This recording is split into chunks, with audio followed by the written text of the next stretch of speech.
Kwaba, welcome back. Born Roosevelt Brown, Dr. Paulu Kamara became a fearless activist for the rights of Bermudians of African descent, as well as a parliamentarian, organizer, professor, Black Power advocate, and passionate community activist. Raised in a conscious home, Kamara father introduced him to Marcus Garvey and Pan Africanism early in his life. His father also taught him to never allow an injustice to go unaddressed. He absorbed these lessons and they became guiding principles. University educated in the United States as an ecological engineer, he taught in universities in Africa, was mentored by Trinidadian scholar activist C.L.R. James, and was an associate of Dr. Kwame Nkrumah. Dr. Kamara could have had a very lucrative career in the field of his professional training, but he too was a citizen of the world whose mission of addressing injustices and making life better for his people was his divinely ordered purpose and passion. After agitating for universal adult suffrage for his fellow Bermudians, Kamara spent considerable time in various countries in the motherland, lecturing at the University of Ghana and consulting to Kenya's President Jomo Kenyatta. His recommendations helped Kenya make extraordinary strides in becoming a stable country with sufficiently educated and skilled workers within their own population. Returning to Bermuda, Kamara believed the next level of agitation was Black Power, and he brought the issue front and center as a charismatic and audaciously bold leader. In 1969, during the height of the Black Power movement in the United States, Brother Paulu decided to organize the Black Power Conference in Bermuda and moved forward with a boldness and courage that took the white establishment aback. Like all efforts to keep Black people from uniting in a powerful manner, the efforts of the oligarchy were intense and discussions ranged from sabotage, negative press, to outright canceling the conference.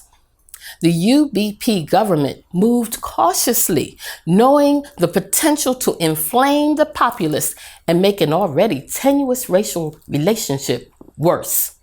But they wanted to answer the question, how to contain this conference.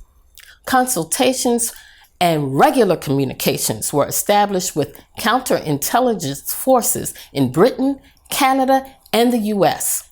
The imperialists feared the growing influence of the Black Power movement in the region and sought to protect their own economic, socio-political power. Their deepest fear was a coalescing of Black unity. This continues to be the greatest fear and threat to white supremacy today. Despite the intense efforts of counterintelligence forces of Bermuda, Britain, Canada, and the United States, the Black Power Conference was held with over 1,500 participants. Delegates arrived from the Caribbean, Americas, Europe, Asia, and Africa, and were joined by a host of local Black Bermudians. Demonstrating the Pan-African spirit embodied in the goals of the conference, attendees received revolutionary greetings from Ghana's Dr. Nkrumah, the Japanese Red Army, the Palestinian Liberation Organization, the People's Progressive Party of Guyana, the U.S. Black Panther Party, the South African National Liberation Front, the Cuban Revolutionary Committee, and others. Kamara Black Power Conference was organized to consider and determine solutions to address the needs of people of African descent globally and was closed to the press and whites. A memorandum entitled Black Power 1969 was produced to provide a detailed summary of the work needed and still needed to be done today to be truly self-determining. what I have generally called the inside work for the next level of outside change, the last line in the closing statement of the 1969 Black Power Conference was, "We must be about the work." In summary, Black Pan Africanism was conceived to assist us in connecting to ourselves as a distinct African people worldwide. Pan, meaning many people, connected as one African people, is reflected in the profound words of Dr. Kwame Nkrumah, who said, "All people of African descent, whether they live in North or South America, the Caribbean, or any part of the world, are Africans and belong to the African nation," end quote. Indeed, we are a global people, and our struggle to be fully human in the world is also a global struggle. To that end, visionary, educated, and courageous individuals dared to strategize as Pan-Africanists for our global liberation. A testament to the influence of all of these iconic leaders can be witnessed in the many memorials named in their honor, from streets and highways to libraries and buildings to schools and universities in the United States, the Caribbean, Europe, and Africa.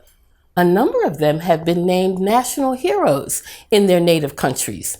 They all insisted upon self-knowledge for self-empowerment. The collective importance of Pan-Africanism and its iconic advocates is universally recognized in the Black world, having inspired Black power movements, Black nationalists, and African independence movements. As if to reinforce the powerful message of Kujichagulia, self-determination for posterity, Marcus Garvey said, "Up, up, you mighty race. You can accomplish what you will." Or, poetically speaking, let me end as I began, with the spirit of Pan-Africanism. Africa, unite! The liberation cry of Nkrumah, born of the sting of oppression and the fight for freedom. The lessons still to be learned. Africa for Africans! Marcus Garvey's declarative statement, marking territory rich. Minerals, gold, diamonds, resources still being mined, plundered, pillaged, and stolen without remorse. The education of Africans, an urgent matter, one of life or death. Asa Hilliard told us plainly, as there can be no reawakening without the freeing of our minds. Miseducation, clearly identified. Carter Woodson penning the ultimate treatise. Mary Bethune giving emphasis on our young people. The revolutionaries were not without vision.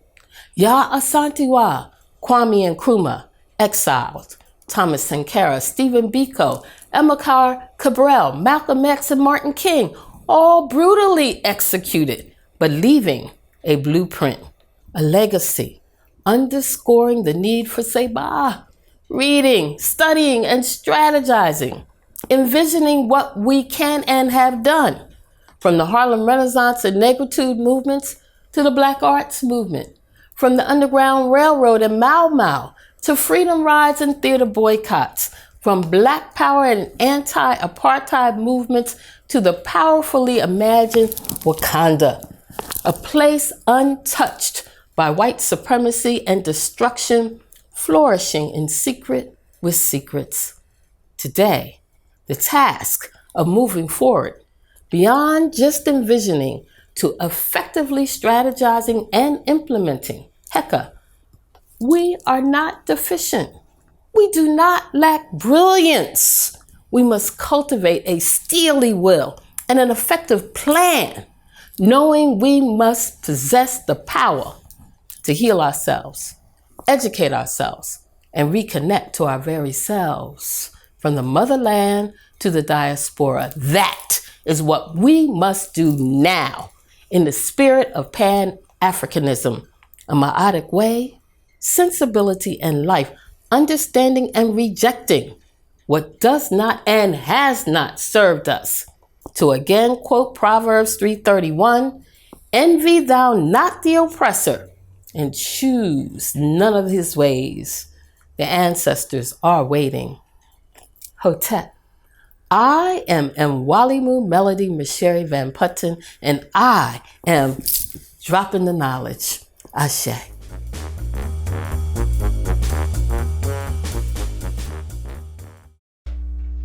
Truth, justice, righteousness, harmony, balance, order, reciprocity. Truth, justice, righteousness, harmony, balance, order, reciprocity. Truth, justice, righteousness, harmony, balance, order, reciprocity. Truth, justice, righteousness, harmony, balance, order, reciprocity. Justice, righteousness, harmony, balance, order, reciprocity. Truth, justice, righteousness, harmony, balance, order, reciprocity.